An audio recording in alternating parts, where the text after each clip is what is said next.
오늘 아침 우리에게 주시는 하나님 말씀은 사도행전 17장 16절에서 34절까지의 말씀입니다.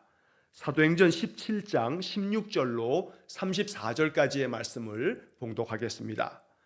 바울이 아덴에서 그들을 기다리다가 그 성에 우상이 가득한 것을 보고 마음에 격분하여 회당에서는 유대인과 경건한 사람들과 또 장터에서는 날마다 만나는 사람들과 변론하니 어떤 에피쿠로스와 스토아 철학자들도 바울과 쟁론할세 어떤 사람은 이르되 이 말쟁이가 무슨 말을 하고자 하느냐 하고 어떤 사람은 이르되 이방신들을 전하는 사람인가 보다 하니 이는 바울이 예수와 부활을 전하기 때문이로라. 그를 붙들어 아레오바고로 가며 말하기를 내가 말하는 이 새로운 가르침이 무엇인지 우리가 알 수 있겠느냐. 내가 어떤 이상한 것을 우리 귀에 들려주니 그 무슨 뜻인지 알고자 하노라 하니 모든 아덴 사람과 거기서 나그네 된 외국인들이 가장 새로운 것을 말하고 듣는 것 이외에는 달리 시간을 쓰지 않음이더라. 바울이 아레오바고 가운데 서서 말하되 아덴 사람들아 너희를 보니 범사에 종교심이 많도다. 내가 두루 다니며 너희가 위하는 것들을 보다가 알지 못하는 신들에게라고 새긴 단도 보았으니 그런즉 너희가 알지 못하고 위하는 그것을 내가 너희에게 알게 하리라. 우주와 그 가운데 있는 만물을 지으신 하나님께서는 천지의 주제시니 손으로 지은 전에 계시지 아니하시고 또 무엇이 부족한 것처럼 사람의 손으로 섬김을 받으시는 것이 아니니 이는 만민에게 생명과 호흡과 만물을 친히 주시는 이심이라. 인류의 모든 족속을 한 혈통으로 만드사 온 땅에 살게 하시고 그들의 연대를 정하시며 거주의 경계를 한정하셨으니 이는 사람으로 혹 하나님을 더듬어 찾아 발견하게 하려 하심이로되 그는 우리 각 사람에게서 멀리 계시지 아니하도다. 우리가 그를 힘입어 살며 기동하며 존재하느니라. 너희 시인 중 어떤 사람들의 말과 같이 우리가 그의 소생이라 하니 이와 같이 하나님의 소생이 되었은즉 하나님을 금이나 은이나 돌에다 사람의 기술과 고안으로 새긴 것들과 같이 여길 것이 아니니라. 알지 못하던 시대에는 하나님이 간과하셨거니와 이제는 어디든지 사람에게 다 명하사 회개하라 하셨으니 이는 정하신 사람으로 하여금 천하를 공의로 심판할 날을 작정하시고 이에 그를 죽은 자 가운데서 다시 살리신 것으로 모든 사람에게 믿을 만한 증거를 주셨음이니라 하니라. 그들이 죽은 자의 부활을 듣고 어떤 사람은 조롱도 하고 어떤 사람은 이 일에 대하여 내 말을 다시 듣겠다 하니 이에 바울이 그들 가운데서 떠나매 몇 사람이 그를 가까이 하여 믿으니 그 중에는 아레오바고 관리 디오누시오와 다말이라 하는 여자와 또 다른 사람들도 있었더라. 아멘. 자, 오늘도 어제에 이어서 17장의 말씀을 계속 우리가 읽고 있습니다. 자, 사도 바울과 또 실라와 그리고 또 디모데가 2차 선교 여행의 이 여정 중에 아덴이라고 하는 곳에 도착해서 아덴에서 복음을 전하는 이야기가 오늘 본문 16절에서 34절까지의 말씀입니다. 자, 사도행전은 사도 바울의 전도 사역을 그 전도 여행, 선교 여행이지요. 그 선교 여행 3차례에 걸친 그 여정을 쭉 소개하고 있습니다. 사도행전 13장부터 28장까지는 사도 바울의 3차례에 걸친 선교 사역과 또 마지막 3차 전도 사역을 마치고 난 다음에는 로마로 그가 재판을 받으러 가는 그 여정에서 로마에 당도하는 그런 이야기까지가 28장까지 기록되어 있습니다. 자, 다시 한번 오늘 말씀을 또 나누면서 2차 전도 여행의 그 여정들을 잠시 한번 또 정리를 해보면 안디옥 교회에서 바울은 이제 바나바와 함께 하지 아니하고 1차 전도 여행 때는 바나바와 함께 했지만 마가 요한을 데려가느냐 데려가지 않느냐 문제 때문에 두 사람이 결국 결별하게 되고 바울은 실라와 함께 이제 복음 사역 2차 전도 여행을 떠납니다. 그래서 1차 전도 여행 때 다녀왔던 바로 저 갈라디아 지역의 더베, 루스드라, 이고니온, 비시디아, 안디옥, 버가 이 지역들을 주로 다녀보고 그리고 지금으로 말하면 튀르키예, 터키 땅에 저 서쪽에 있는 그 지역들을 쭉 찾아다니면서 복음을 전합니다. 계속해서 아시아의 여러 지역을 다니면서 복음을 전하려고 했지만 하나님께서 그 길을 계속 막으시는 가운데 바울이 환상을 보게 됩니다. 건너편, 바다 건너편 저 서쪽에 유럽 땅으로 이어지게 되는 그 마게도냐 지역에서 한 마게도냐 사람이 건너와서 우리를 도우라고 하는 그런 환상을 보게 되면서 바울은 배를 타고 저 건너편 그 유럽 땅의 첫 관문인 빌립보까지 이제 찾아가게 됩니다. 자, 빌립보에서 우리는 루디아라고 하는 여인을 만나게 되면서 루디아의 집에서부터 빌립보 교회가 시작이 되어지고 빌립보 감옥에서의 그 간수의 온 집이 예수를 믿는 그러한 이야기들을 우리가 읽었습니다. 또 빌립보에서 떠나서 데살로니가에 이르렀을 때 데살로니가에서는 야손이라고 하는 사람이 중심이 돼서 바울의 복음을 적극적으로 받아들이고 야손의 집을 중심으로 해서 데살로니가 교회가 세워지게 됩니다. 그때마다 믿는 사람들이 많아졌지만 복음을 계속해서 거칠게 저항하고 또 거역하고 방해하고 회방하는 그런 핍박자들도 있었습니다. 그래서 그들을 피해서 또 데살로니가를 떠나서 베레아까지 이르게 됩니다. 베레아에서도 성경을 날마다 상고하는 그 베레아 사람들의 열심 있는 간절히 말씀을 받는 그러한 사람들로 인해서 예수 믿는 사람들이 많아지고 또 역시 여기서도 반대하는 이들로 인해서 이제 베레아를 떠나서 바울이 먼저 아덴으로 내려가게 됐습니다.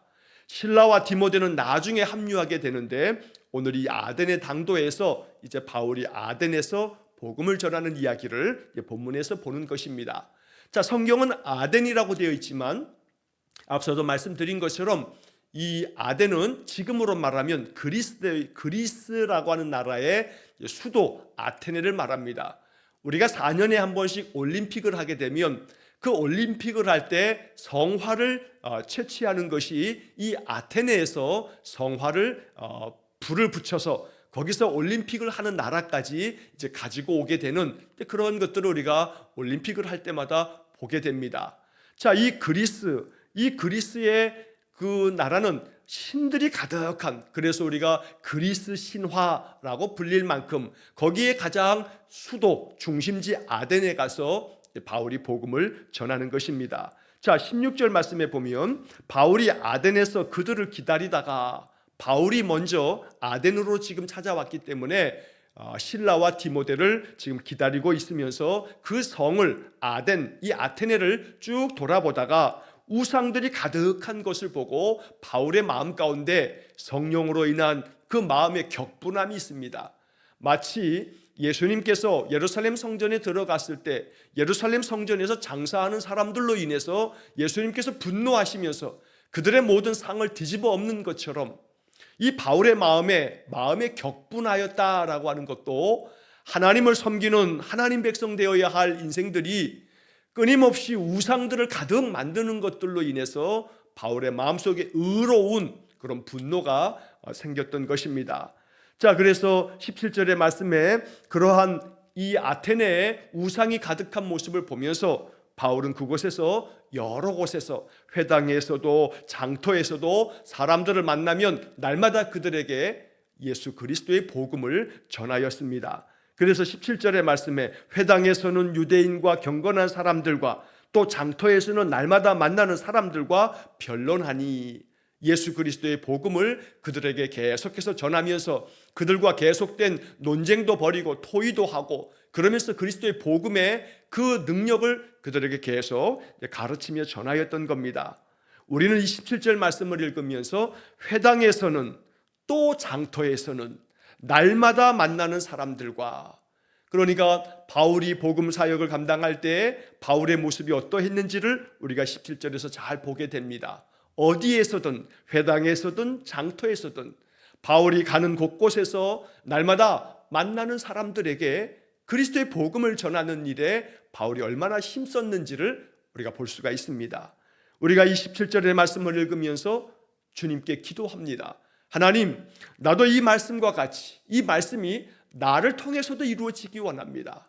가정에서든 일터에서든 동네에서든 날마다 만나는 사람들을 만나면 그들에게 그리스도의 사랑의 복음을 전할 수 있는 기회를 만들어서 언제나 하나님께 내가 당신을 위해서 기도하겠다고, 당신의 마음 가운데 평안한 마음이 가득하기를 원한다고, 나는 내 마음 가운데 많은 인생의 그런 고난과 시련이 있어도 내 마음에는 평안한 마음이 가득하다고, 내 마음에는 감사함이 가득한데, 왜냐하면 나는 주님을 의지하고 주님께 기도하면서 내 마음의 평안을 누리게 된다고, 이렇게 주님으로 인하여 내 삶 속에서 경험되어진 것들을 이야기를 전해줄 수 있는 그런 용기를, 그러한 믿음을 우리 마음 가운데 하나님 부어주시고, 이렇게 날마다 만나는 사람들에게 언제나 그리스도인으로서의 아름다운 그런 사랑을, 그 행실을 우리가 전할 수 있기를 간절히 원합니다. 자, 이렇게 바울과 함께 말씀을 나누었던 그런 사람들 중에 18절 말씀에 보면 어떤 에피쿠로스와 스토아 철학자들도 바울과 쟁론할세, 어떤 사람은 이르되 이 말쟁이가 무슨 말을 하고자 하느냐 하고, 어떤 사람은 이르되 이방신들을 전하는 사람인가 보다 하니. 자, 여기 18절에 에피쿠로스 또 스토아 철학자들, 사실 그리스는 철학자들로 유명한 그런 나라입니다. 우리가 예전에 학교 다니면서 배웠던 그 서양 철학은 그리스에서부터 시작되었다 해도 과언이 아닙니다. 대표적으로 우리가 잘 알고 있는 소크라테스, 그의 제자인 플라톤, 그리고 플라톤의 제자인 아리스토텔레스, 사실 이러한 사람들은 우리가 학교를 다니면서 많이 배웠던 그런 이름들입니다. 그런데 그 사람들이 활동했던 곳이 어디냐면 바로 이 아덴입니다. 우리가 잠시 후에 바울이 아레오바고라고 하는 곳에서 복음을 전하는 이야기를 22절 이하의 말씀에서 보게 되는데, 이 아레오바고라고 하는 것은 바울로부터 한 350년 전쯤, 그러니까 소크라테스가 살았던 때는 바울보다도 350년 전에 살았던 사람이 바로 이 아덴에 살았던 소크라테스입니다. 그 소크라테스는 너 자신을 알라, 우리가 유명한 그 이야기를 압니다만, 이 소크라테스가 아테네 법정에서 재판을 받게 되어지는데, 그 아테네 법정이 어디냐면 오늘 본문에 등장하는 아레오바고입니다. 이 아레오바고 광장에서 바울도 예수 그리스도의 복음을 전하게 되는 것입니다. 자, 이만큼 이 그리스의 많은 철학자들, 에피쿠로스 또 스토아 철학자들이 바울과 함께 계속된 논쟁을 벌이게 될 때, 이 사람들은 바울이 끊임없이 거침없이 복음을 전하는 것을 보면서 이 말쟁이가 무슨 말을 하고자 하느냐, 여기 바울에 대한 그 말을 말쟁이라고 표현하고 있습니다. 얼마나 바울이 말을 잘했던지 그들이 볼 때도 야, 저 말쟁이 참 말 잘하네, 무슨 말을 하는 거야, 이러한 반응인 것입니다. 또 어떤 사람들은 이방의 신들을 전하는 사람이 모양이야 라고 이렇게 비아냥거리면서도 그 바울을 말쟁이로 참 말 잘한다 하면서 그렇게 평가를 하고 있는 겁니다. 바울의 복음의 말씀을 마음 가운데 받아들이기보다는 저 사람이 이방의 또 다른 어떤 신을 전해주는 모양이네, 우리가 신들이 많은데 저건 또 무슨 새로운 신인가, 이런 반응이었다는 겁니다. 자, 여기서 이 말쟁이라고 하는 이 표현이 참 유감스럽습니다. 왜냐하면 오늘날에도 아이고 예수쟁이들, 저 말쟁이들이라고 하는 그런 비난처럼, 그런 조소 어린 그런 말들을 많이 듣게 되기 때문입니다. 바울이 많은 그러한 이야기들로 복음을 전하지만, 그러나 듣는 자의 마음속에 그 말씀을 생명의 말씀으로, 귀한 하나님의 복음과 구원의 말씀으로 받지 아니하면, 그 마음밭이 옥토가 되어 있지 않으면 그저 말쟁이의 그 수많은 말에 불과한 것처럼 반응하게 되는 것입니다. 그러니 복음을 받아들이는 것도 은혜입니다. 그리스도의 말씀을 말쟁이의 떠들어대는 소리가 아니라 내게 주어지는 구원의 말씀이구나, 생명의 말씀이구나, 그러면 이 말씀 앞에 내가 어찌하면 좋을까라고 말씀 앞에 나아가는 그런 자세가 없다면 그리스도의 은혜의 말씀은 그 사람에게는 아무 상관이 없게 되는 겁니다. 아덴 사람들이 그러했던 겁니다.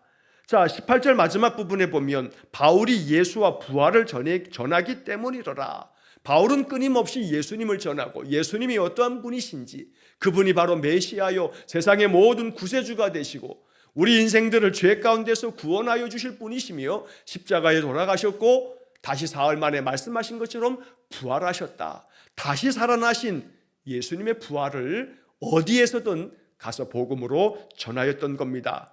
자, 그러자 사람들이 바울을 데려다가 아레오바고까지 같이 가면서 이 아레오바고 큰 광장에서 바울의 이야기를 계속해서 듣고자 합니다. 19절 20절의 말씀에 보면 네가 말하는 이 새로운 가르침이 무엇인지 우리가 알 수 있겠느냐 이렇게 말하는 사람도 있고, 네가 어떤 이상한 것을 우리 귀에 들려주니 그 무슨 뜻인지 우리가 좀 알고자 한다 라고도 반응합니다. 알고자 하는 마음이 있습니다. 새로운 가르침이 무엇인지 좀 알 수 있겠느냐고 궁금해합니다. 그러나 그들이 궁금해하는 것은 이 아테네 사람들이 가지고 있었던 습성입니다. 그들은 너무나 많은 신들을 가져다가 이것이 어떤 신이다, 우리는 이 신 앞에 이렇게 제사해야 한다 하면서 다신교, 수많은 신들을 섬기는 그러한 종교성을 가지고 있었던 겁니다. 그래서 바울이 전하는 예수가 또 다른 신인가 보다, 아이고 그 사람이 다시 살아났다고 그러면서 새로운 가르침이라고 받아들이되 이상한 것이라고 하는 표현처럼 바울이 전하는 예수 그리스도의 복음을 이상한 것쯤으로 취급했던 겁니다. 그래서 바울의 이야기를 듣고자 아레오바고로 사람들이 몰려들게 됩니다.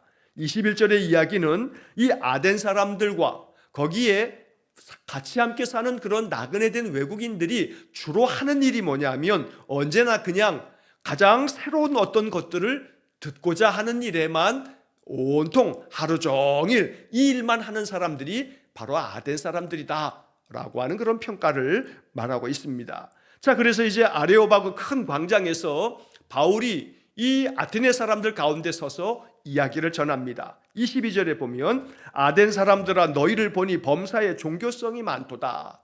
이 종교심이 많다라고 하는 것은 칭찬이기도 하지만 또 사실 어떤 점에서는 그 종교심이 많은 것으로 인해서 하나님의 은혜의 복음의 말씀을 받아들이지 못할 것에 대한 바울의 우려가 담겨 있습니다.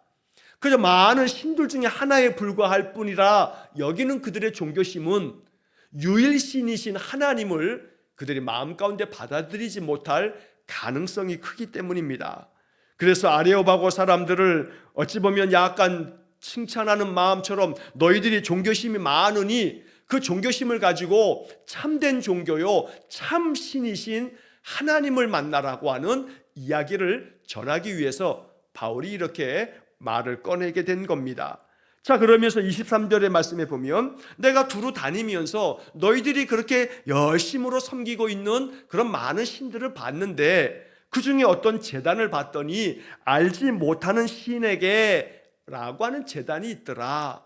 그래서 내가 너희들에게 너희들이 그 알지 못하는 그 신이 누구인지를 내가 너희들에게 알려주겠다라고 이야기를 합니다.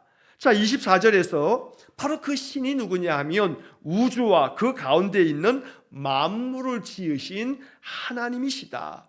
하나님께서는 천지의 주제, 즉 천지의 하늘과 땅의 모든 것들을 다스리시는 분이시고 세상의 모든 것들을 다 통치하시는 분이시다. 이렇게 바울이 하나님에 대한 이야기를 꺼내게 됩니다. 자, 여기 알지 못하는 신에게라고 하는 그런 바울이 지금 보고 아덴 사람들에게 말하고 있는 이것은 주전 6세기, 그러니까 바울이 지금 이 활동했던 때보다 거의 한 600여 년 전쯤에 이 아테네의 그리스 땅에 큰 질병이 돋았습니다. 아마도 어떤 감염병에 의해서 많은 사람들이 전염이 되면서 수많은 사람들이 죽어갔던 겁니다. 자, 그때에 바로 그 주전 600여 년 전에 이 아테네에 있었던 큰 병이 창궐할 때 에피메니데스라고 하는 사람이 이 병증을 다스리는 방법을 찾아내면서 이 병을 고쳐서 사람들을 살려내는 그런 일이 있었답니다. 그래서 에피메니데스가 이 병이 다 완화되어지고 잠잠해지게 되면서 바로 이 병을 우리가 고침받은 것은 많은 신들이 우리에게 도움을 주었기 때문이다 라고 생각하면서 이 그리스 땅에 그 당시에 온갖 신들에게 제단을 만들어서 그 신들에게 제물을 바치면서 이 신들이 우리를 도와줬다 이렇게 생각을 했던 겁니다. 자, 그러던 중에 에피메니데스가 이렇게 우리의 이 큰 병을 고쳐준 그 신들이 이렇게 우리에게 있으니 이들을 잘 섬기자 하고서 제단을 만들었는데, 이 에피메니데스의 마음속에는 혹시라도 우리가 알지 못하는 어떤 신이 계신데 그 신에게 우리가 제물을 드리지 못한다면 또다시 그 신의 진노를 받을지 모른다, 이러한 마음 때문에 하나의 제단을 만들고, 우리가 알고 있는 모든 신들의 제단은 여기 만들었지만 그러나 혹시라도 우리가 알지 못하는 신이 계시다면 바로 우리가 알지 못하는 신이라고 이렇게 그 제단에 이름을 써서 그들에게 제사를 지내는 제물을 바치자 이렇게 했다는 겁니다. 자, 이것이 주전 한 200여 년 전쯤에 이 그리스 땅의 옛날 그 문헌을 통해서 그러한 일이 있었다는 것이 발견되어지면서 역사적으로 이것이 기록이 남겨지게 되었던 것입니다. 자, 그래서 이 아테네 땅에 알지 못하는 신에게 라고 하는 그런 제단, 제물을 바치는 제단을 바라보면서 바울은 이것을 너희들이 알지 못하는 그 신이 바로 천지의 주제가 되시는 하나님 되신다 라고 하는 것을 지금 이야기하고 있는 것입니다. 자, 그러면서 이 하나님이 어떤 분이신지를 24절 이하에서 계속해서 이제 말합니다. 하나님은 만물을 지으신 분이시다. 모든 천지 만물의 주제, 다스리고 통치하시는 분이시고 손으로, 사람의 손으로 만드신 그 어떤 성전에 계시는 분은 아니다. 그만큼 우주 만물의 통치자가 되신다. 25절에 이 하나님께서는 무엇이 부족한 것처럼 사람들의 손에서 드려지는 그 제물, 그 섬김을 받으시는 분이 아니다. 하나님은 어떤 것도 부족한 것이 없으신 모든 만물의 주인 되신다 라고 말합니다. 25절에 계속해서 만민에게 생명과 호흡과 또 만물을 친히 주시는 이가 바로 하나님 되신다. 아테네 사람들에게 말하고 있는 이 바울의 이 설교의 말씀 속에는 하나님이 어떠한 분이신지를 우리에게 알려주는 모든 참된 복음의 말씀이 담겨져 있습니다. 온 우주 만물을 창조하신 하나님, 그리고 우리에게 온 세상 만물들에게 생명도 주시고 호흡도 주시고 온 모든 만물을 친히 우리에게 허락하신 바로 그 하나님이 우리가 섬기는 여호와 하나님 되십니다. 또한 26절의 말씀에서는 인류의 모든 족속들에게 이 족속들이 한 혈통으로, 즉 아담으로부터 시작돼서 세상의 모든 족속들과 나라들이 펼쳐지게 됐다는 이야기를 이렇게 표현하고, 또 이들이 온 땅에 살게 하셨고 그들의 모든 연대를 하나님이 친히 정하셔서 그들이 세대가 세대를 거쳐 온 세대가 하나님의 그 주신 생명으로 생명을 이어가는 것이고, 거주의 경계까지 한정하셔서 나라는 나라대로, 민족은 민족대로 그들이 사는 그 처소들을, 그 거주하는 그 경계를 만들어서 살고 있는 것이다 라고 이야기합니다. 27절에서 사람으로 하나님을 더듬어 발견할 수 있도록 만들어 주시기도 하셨다. 그래서 사람들은 온 하나님이 만드신 천지 만물을 바라보면서 이 창조주 하나님을 깨달아 알 수 있도록, 발견할 수 있도록 만들어 주시기도 하시는 것이다. 그래서 그 하나님께서는 27절의 중간에 그는 우리 각 사람에게서 멀리 계시지 아니하도다. 이 27절의 이 말씀이 참 은혜로운 말씀입니다. 이 바울의 복음은 우리에게 참된 하나님의 진리의 말씀이 되는 것입니다. 하나님은 각 사람에게 멀리 계시지 않습니다. 하나님은 임마누엘 하나님이십니다. 우리와 항상 함께 계십니다. 이걸 마음 가운데 믿으시면서 내 곁에 계신 하나님을 언제나 마음으로 깊이 느끼며 깨달으며 만날 수 있기를 간절히 축원합니다.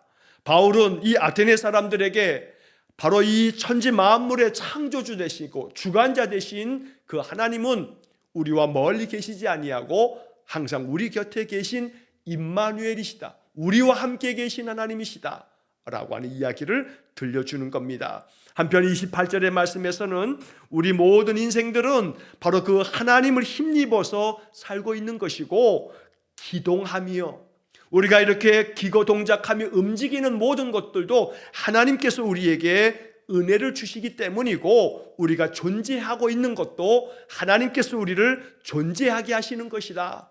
하나님이 우리를 세상에 내셔서 우리가 이 세상에 태어난 것도 하나님의 은혜다라는 이야기를 들려주는 겁니다. 바울의 이러한 이야기들은 이 그리스 사람들이 가지고 있었던 모든 만물의 근원이 뭐냐? 바로 그리스 철학자들이 소크라테스를 비롯해 플라톤, 아리스토텔레스, 그 외에 이 그리스 수많은 철학자들이 항상 물어왔던 모든 만물은 어디서부터 시작되느냐라고 하는 것들에 대한 질문에 대한 대답이기도 합니다. 어찌 보면 이 바울은 매우 철학적으로 여호와 하나님과 예수 그리스도의 복음을 전하고 있는 것입니다. 한편 너희 시인들 중에서 어떤 사람들은 이렇게 말했다. 우리가 그의 소생이라.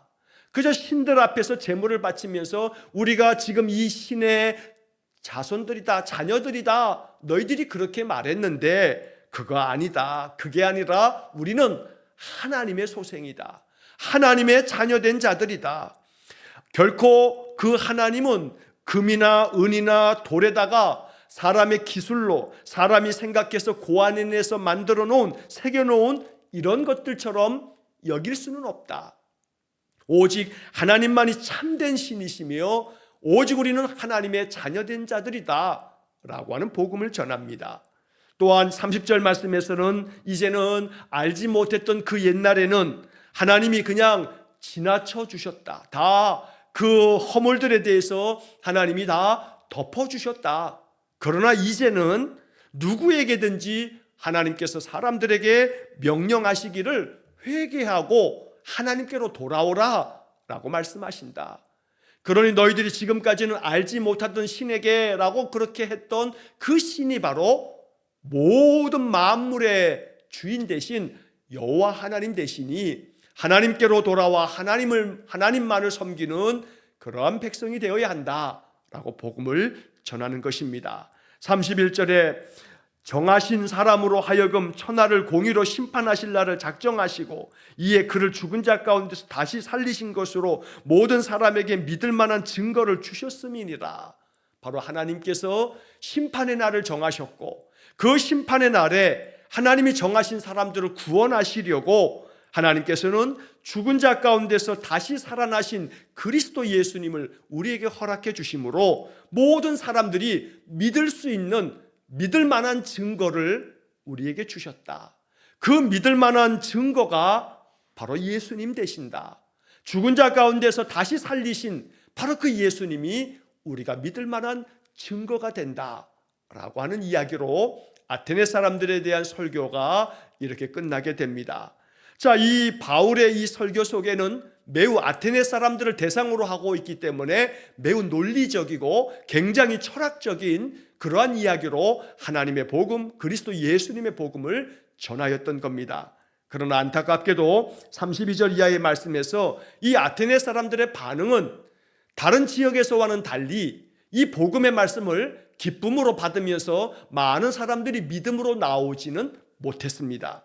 그래서 그들은 죽은 자의 부활을 듣고 어떤 사람들은 조롱도 하고 어떤 사람들은 그래 그 일에 대해서 우리가 좀 더 듣고 싶어 하고 자꾸 듣고 싶어 하는 마음만 있을 뿐 믿음의 사람들이 더 많이 생겨지지는 못했던 겁니다.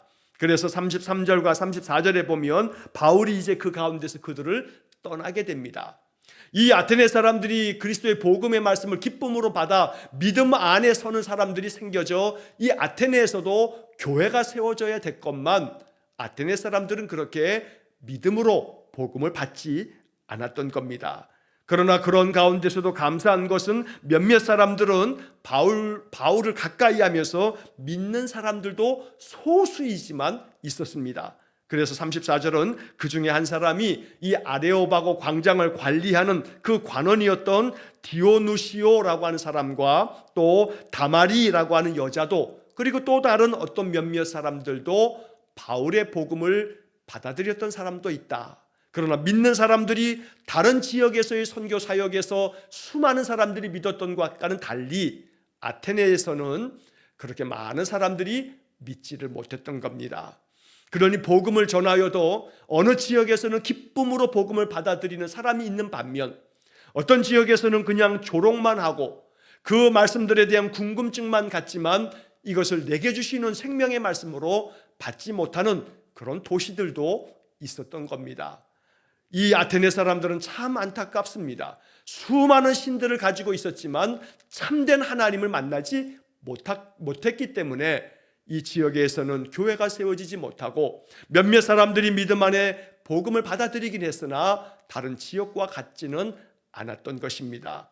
우리는 오늘 본문의 말씀 17장 16절로 34절의 말씀을 보면서 바울이 전한 이 복음 속에서 하나님은 어떠한 분이신지, 하나님께서 우리에게 베푸신 은혜가 무엇인지를 발견하고 또 그 하나님을 섬기는 우리의 믿음 속에 이 하나님의 은혜가 더욱 풍성해지기를 기도해야겠습니다. 우리는 하나님의 소생, 하나님의 자녀입니다. 바울이 말하여 준 것처럼 하나님을 힘입어서 우리가 삽니다. 기동하는 것도 존재하는 것도 하나님으로 인해서 우리가 이 모든 것들을 누리는 것입니다. 이 하나님은 우리와 멀리 계시지 않습니다. 언제나 하나님은 우리 곁에 계셔서 우리로 하여금 하나님의 은혜를 누리게 하시는 것입니다. 만물에게 생명과 호흡과 모든 만물을 친히 주신 하나님이 바로 여호와 하나님 되십니다. 그러므로 바울이 전한 이 하나님 이야기를 마음의 믿음으로 받아서 하나님의 은혜가 우리의 삶에도 이 말씀과 같이 이루어지기를